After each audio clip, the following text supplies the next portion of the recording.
students, welcome to my educational channel Nursing Niche. Today we are seeing about antenatal care and their key points. आज आपण पाहणार आहोत antenatal care और prenatal care. Definition पाहूया. According to DC Datta, systematic supervision, examination and advice of a human during pregnancy is called antenatal care. Means examination आणि advice करणे, ते पण प्रेग्नेंट वुमनला ड्युरिंग प्रेग्नेन्सीमध्ये, यालाच अँटीनेटल केअर म्हणतात. एम्स पाहूया. फर्स्ट एम्स आहे to screen high risk cases, म्हणजे जे हाय रिस्क केसेस आहेत त्याला आयडेंटिफाय करणे. टू प्रिव्हेंट कॉम्प्लिकेशन, जे लेबरमध्ये कॉम्प्लिकेशन आहे त्याला प्रिव्हेंट करणे. To educate the mother about labour, म्हणजे मदरला लेबरबद्दल एज्युकेट करणे. टू मोटिवेट फॅमिली प्लॅनिंग करण्याबद्दल मोटिवेट करणे. ऑब्जेक्टिव्ह पाहूया अँटीनेटल केअरचे.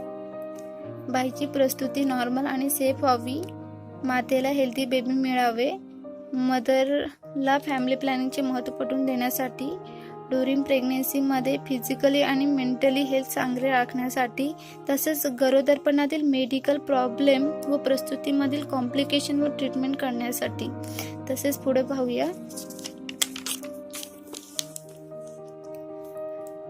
गर्भाच्या आईच्या कटिराशी असलेले संबंध समजण्यासाठी, हाय रिस्क मदर शोधून काढून त्यांना सर्व्हिसेस देणे. ड्युरिंग प्रेग्नेन्सीमध्ये सेल्फ केअर कशी घ्यावी याबद्दल एज्युकेट करणे. तसे अँटीनेटल अँड पोस्टनेटलमध्ये सेल्फ आणि बेबीची काळजी कशी घ्यावी याबद्दल त्यांना ॲडवाइस करणे. हे ऑब्जेक्टिव्स आहेत अँटीनेटल केअरचे. तर प्रोसिजर देणं आहे.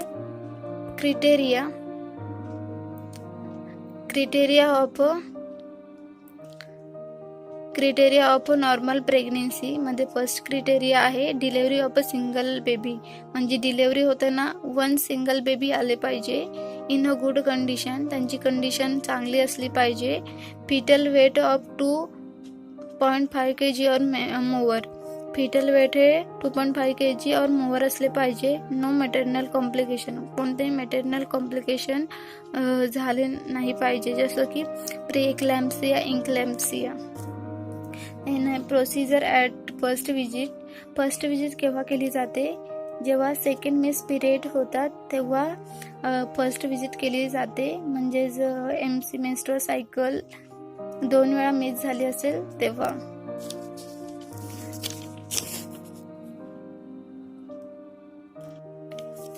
तर first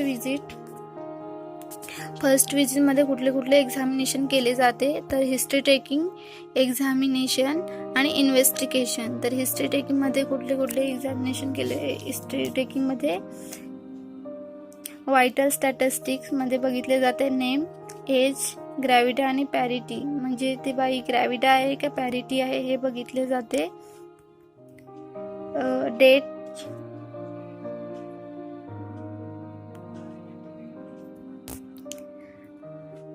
name, age, gravity, parity, date of first examination, म्हणजे पहिलं एक्झामिनेशन फर्स्ट विजिट केव्हा केलेली त्याची डेट लिहावी लागते.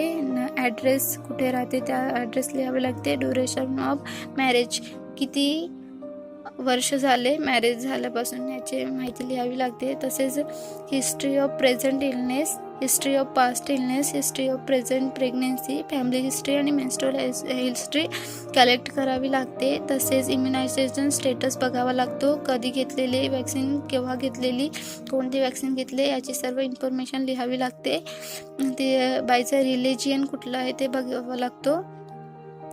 ॲक्युपेशन ऑफ हजबंडचे ॲक्युपेशन कुठलं आहे हे बघावं लागतो, कारण हजबंडच्या ॲक्युपेशनावरच त्या फॅमिलीच्या सोशो इकॉनॉमिक स्टेटस समजते. देन आपण एक्झामिनेशन करणार आहोत फर्स्ट विजिटमध्ये ते जर्नल एक्झामिनेशनमध्ये आपण पाहणार आहे न्यूट्रिशन, म्हणजे त्या प्रेग्नेंट वुमनचं न्यूट्रिशन, हाईट अँड वेट पाहणार आहे. तर ऑब्स्टॅटिकल एक्झामिनेशनमध्ये ब्रेस्ट एक्झामिनेशन करणार, अबडॉमिनल एक्झामिनेशन करणार आणि वजायनल एक्झामिनेशन करणार. तर इन्व्हेस्टिगेशन, कोणकोणत्या इन्व्हेस्टिगेशन केलं जातात अँटीनेटल केअरमध्ये फर्स्ट विजिटला?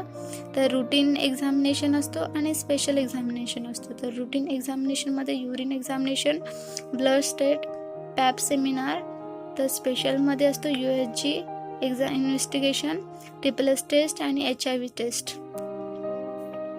देन आपण बघूया procedure at the subsequent visits.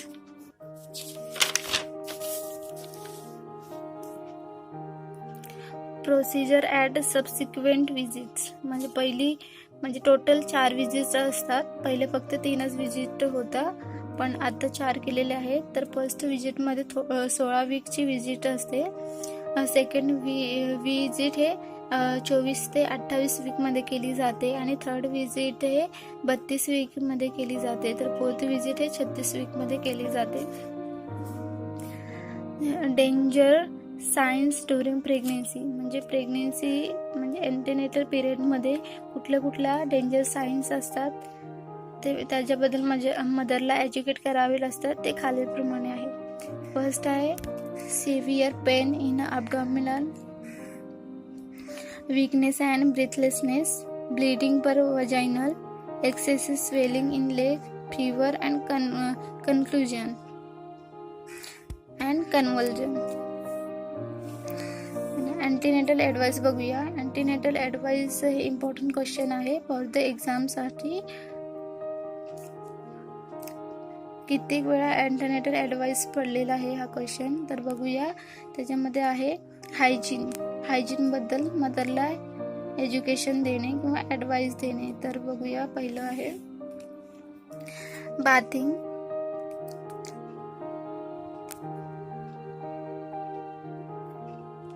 गरोदरपणात sweat Gland व तेलग्रंथी जास्त प्रमाणात कार्यरत असल्यामुळे जास्त घाम येतो आणि बॉडी जास्त तेलकट होते. म्हणून गरोदर स्त्रियाने रोजच्या रोज आंघोळ करणे आवश्यक आहे. म्हणजे प्रेग्नेन्सीच्या टायमाला स्वेट ग्लँड आणि तेलग्रंथी यांचे कार्य जास्त प्रमाणात होते. त्यामुळे स्वेट म्हणजेच घाम शरीरावर येतो आणि बॉडी तेलकट होते. त्यामुळे गरोदर स्त्रियांना रोजच्या रोज आंघोळ करणे हे महत्त्वाचे आहे. देन आहे हेअर वॉशिंग. केस रोजच्या रोज तेल लावून विंचरावेत. आठवड्यातून 2 ते 3 टाइम हेअर वॉश करावे. डेंटल केअरमध्ये बघणार आहोत. झोपून उठल्यानंतर सकाळी दात घासावे आणि झोपण्याच्या अगोदरही दात घासावे, जेणेकरून डेंटल प्रॉब्लेम्स होणार नाही ड्युरिंग प्रेग्नेन्सीमध्ये.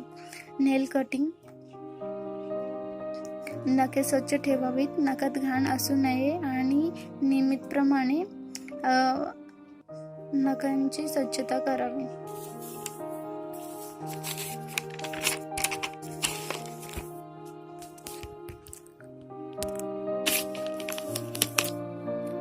हँड वॉशिंगमध्ये शौचास जाऊन आल्यानंतर भरपूर साबण पाण्याने हात स्वच्छ धुवावे. एक्सरसाइज. गरोदर स्त्रियांनी तिचे रोजचे दैनंदिन कामे करावीत, त्यामुळे तिला पुरेसा व्यायाम मिळतो. Sleep and rest. गरोदरपणात बाईने रात्री सुमारे 10 तास झोपले पाहिजे. 8 तास रात्रीचे आणि 2 आवर्स दुपारी झोपले पाहिजे. आराम केला पाहिजे. Bowel movement. दररोज वेळेवर शौचास जाण्याची सवय ठेवावी. शौचास जायचे टाळू नये. शौचास जायचे टाळल्यास कॉम्प्लिकेशन येऊ शकतात, जसं की कॉन्स्टिपेशन. ट्रॅव्हल. गरोदर स्त्रियांनी पहिले 3 मंथ व शेवटचे 3 मंथ प्रवास करू नये. Bad habits. आरोग्याच्या दृष्टीने घातक असलेले सवयी टाळावेत, जसं की तंबाखू खाणे, drinking, then smoking.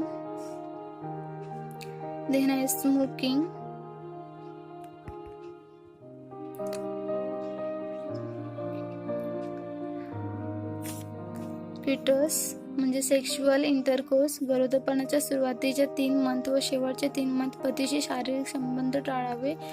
Then diet बद्दलही एक्झाममध्ये क्वेश्चन विचारले जातात. अँटीनेटल डाईट कोणकोणत्या आहेत ते विचारले जातात, त्यामुळे हे इम्पॉर्टंट क्वेश्चन आहे. फर्स्ट आहे take milk and daily products. म्हणजे गर्भवती महिलाला दुधाने बनलेले पदार्थ खाण्यास द्यावे. उदाहरणार्थ पनीर, बटर मिल्क, देन आहे ईट फ्रेश फ्रूट अँड व्हेजिटेबल्स, म्हणजे फ्रेश फ्रूट आणि व्हेजिटेबल जास्त खाण्यास द्यावे. फॉर नॉन व्हेजिटेरियन, म्हणजे जे नॉन व्हेजिटेरियन आहेत, जे नॉन व्हेजिटेरियन आहेत त्याला मीट, एग, चिकन, फिश हे खाण्यास द्यावे. देन प्रेग्नेन्सी डाईट हे light, nutritions and easily digestible असले पाहिजे. म्हणजे प्रेग्नेंट वुमनला जे डाईट देणार आहात ते लाईट असले पाहिजे, खाण्यास हलके असले पाहिजे, न्यूट्रिटेबल असले पाहिजे अँड इझिली डायजेस्टेबल असले पाहिजे. याने कोण सप्लिमेंटरी न्यूट्रिशन थेरपीही देतात, जसं की जसं की कॅलरीज हे टोटल दिवसामध्ये 2500 कॅलरीज असायला पाहिजे.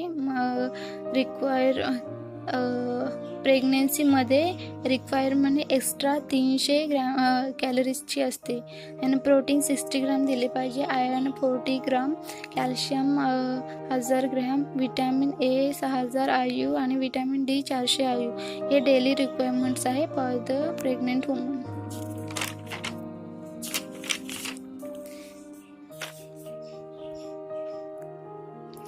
देन आहे iron and folic supplement. During प्रेग्नेन्सीमध्ये आयर्न आणि फॉलिक ॲसिडचे टोटल 100 टॅब्लेट्स प्रेग्नेंट वुमनला दिले जातात. आयर्न आणि फॉलिक ॲसिडची 1 टॅब्लेट रोज द्यावी लागते. हे टॅब्लेट फक्त 4 मंथपर्यंत देतात. जर मदर ॲनेमिक असेल तर तिला रोज 2 टॅब्लेट घ्यायला सांगतात.